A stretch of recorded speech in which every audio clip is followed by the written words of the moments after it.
አሰላሙ አለይኩም ወረህመቱላሂ ወበረካቱ። ውድና የተከበራችሁ ውድ የሙ ካሊድ ቻናል ቤተሰቦች እንዴት ናችሁ? ደህና ናችሁ ወይ? ሰላም ነኝ እኔ አልሐምዱሊላህ።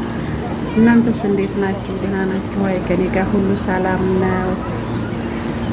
እናንተስ ጋር እንዴት ይዟችኋል? ስራ እንዴት ነው? ይኸውላችሁ ዘና ፈታ እያለ ነው አቡ ቢላል ማለት ነው። እና የውረድ ያላችሁ ሰዎች እንግዲህ ታውቁታላችሁ። ይሄ የሀበሻዎቹ መዝናኛ ይባላል። የሀበሻዎቹ መዝናኛ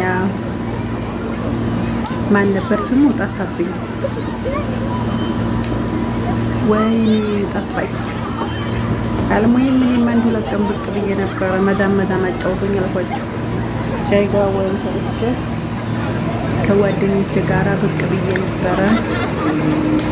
መዳም አጫውቶኝ እላችኋለሁ። ያው ቆይቻለሁ ከሄድኩ። አሁን ግን እሄዳለሁ ኢንሻአላህ። ይዛችሁ እሄዳለሁ በእኔ ወጪ ማለት ነው። ደግሞ እንቆላሉ እና አልሙሂም ይኸውላችሁ ፈታ እያለ ነው አቡ ቢላል የሙ ካሊድ ወንድም ማለት ነው።